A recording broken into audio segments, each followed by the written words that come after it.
रुको, अगर तुम मीन राशि के हो तो अप्रैल 2026 में तुम्हारे रिश्तों में जो होने वाला है वो सिर्फ फीलिंग्स का खेल नहीं है।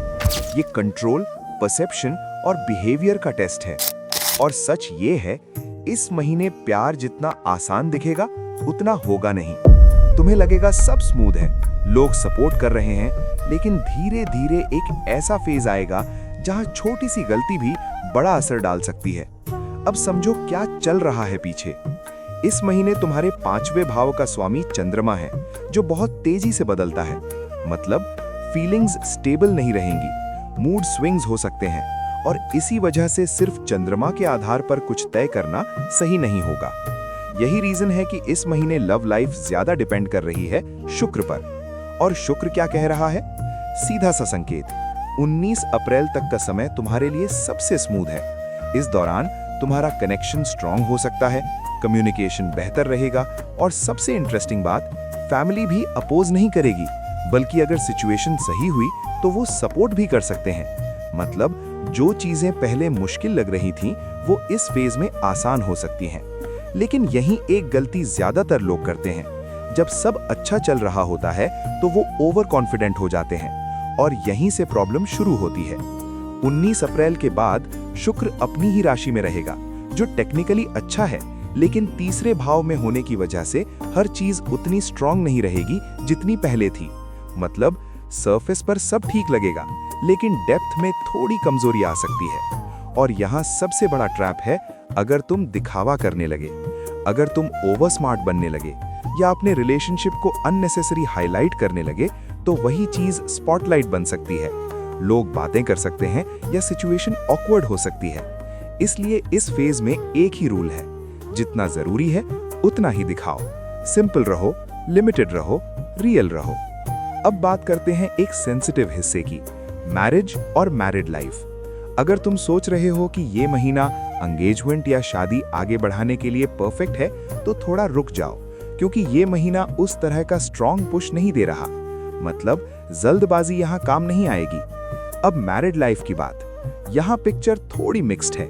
पूरे महीने मंगल का प्रभाव 7वें भाव पर रहेगा, शनि का भी असर रहेगा, और 14 अप्रैल तक सूर्य भी वही इम्पैक्ट डाल रहा है। मतलब 3 हैवी एनर्जीज एक ही जगह काम कर रही हैं, और इसका सीधा असर क्या होता है? छोटी बात, बड़ा इशू, बिना वजह इरिटेशन, बिना वजह आर्ग्यूमेंट। तुम सोचोगे इतनी छोटी बात थी, इतना बड़ा क्यों बन गया? क्योंकि इस बार इशू बात का नहीं, रिएक्शन का है।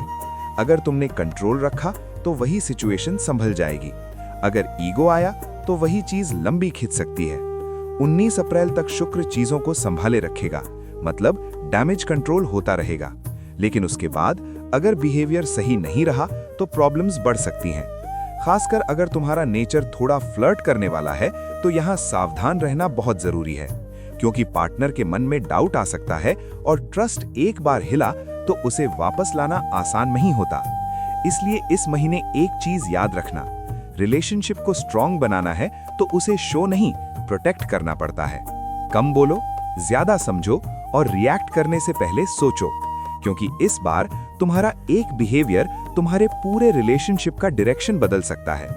अब बात करते हैं अगले हिस्से की, जहां असली प्रेशर आएगा, तुम्हारा करियर और पैसा। अब बात करते हैं उस हिस्से की जहां इस महीने तुम्हारा असली टेस्ट होगा, तुम्हारा करियर। क्योंकि यहाँ चीजें सीधी नहीं है, यहाँ तुम्हें रिजल्ट भी मिलेगा और कंफ्यूजन भी मिलेगा। तो अप्रैल 2026 में तुम्हारा काम पूरी तरह खराब नहीं होगा, लेकिन पूरी तरह स्मूथ भी नहीं रहेगा। मतलब एफर्ट डालोगे तो रिजल्ट आएगा, लेकिन बीच बीच में तुम्हें लगेगा कि कुछ मिसिंग है। इसका रीजन समझो।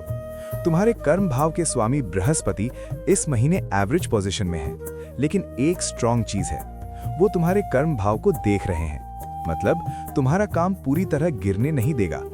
तुम जो कर रहे हो उसका कुछ ना कुछ रिजल्ट जरूर मिलेगा। लेकिन यहाँ ट्विस्ट है, अगर तुम जॉब में हो तो सिचुएशन मैनेजेबल है, अगर तुम बिजनेस में हो तो यहाँ थोड़ा संभल कर चलना पड़ेगा, क्योंकि इस महीने का असली खेल बुध खेल रहा है। 11 अप्रैल तक बुध द्वादश भाव में रहेगा। मतलब एफर्ट्स तो होंगे, लेकिन आउटपुट उतना स्ट्रांग नहीं होगा। तुम काम करोगे, लेकिन लगेगा कि चीजें फ्लो में नहीं है। और 11 अप्रैल के बाद सिचुएशन सडनली बेटर नहीं होती, बल्कि और ट्रिकी हो जाती है, क्योंकि बुध पहले भाव में आकर शनि और मंगल के इन्फ्लुएंस में आ जाता है और साथ ही नीच अवस्था में भी होता है। मतलब कंफ्यूजन, गलत डिसीजंस और गलत टाइमिंग, ये तीनों चीजें पीक पर हो सकती हैं। और यही वजह है कि इस महीने बिजनेस में रिस्क लेना सही नहीं है। कोई नया वेंचर, कोई बड़ा इन्वेस्टमेंट या किसी के कहने पर ब्लाइंड ट्रस्ट, ये सब अवॉइड करना ही बेहतर रहेगा, क्योंकि इस टाइम लॉजिक वीक हो सकता है और इंपल्सिव डिसीजन स्ट्रॉन्ग। और ट्रेडिंग हो या बिजनेस, इंपल्स हमेशा लॉस देता है। अब जॉब वालों के लिए यहाँ पिक्चर थोड़ी बेटर है, लेकिन पूरी तरह इजी नहीं है। महीने का पहला हिस्सा थोड़ा वीक लग सकता है। तुम्हें लगेगा कि एफर्ट्स के हिसाब से रिकॉग्निशन नहीं मिल रहा, लेकिन 14 अप्रैल के बाद सूर्य तुम्हारी हेल्प करेगा।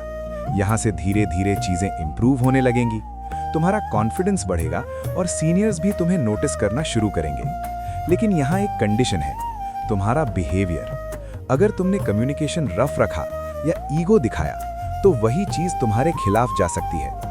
लेकिन अगर तुमने सॉफ्ट और पोलाइट अप्रोच रखी तो वही लोग तुम्हारी ग्रोथ में हेल्प करेंगे। मतलब इस महीने स्किल से ज्यादा तुम्हारा बिहेवियर डिसाइड करेगा कि तुम कितना आगे बढ़ोगे। अब एक चीज और समझो, ये महीना तुम्हें फास्ट ग्रोथ नहीं देगा, ये तुम्हें स्टेबल ग्रोथ देगा।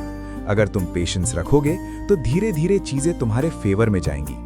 लेकिन अगर तुम जल्दी में कोई बड़ा कदम उठाओगे तो वही चीज तुम्हें पीछे खींच सकती है।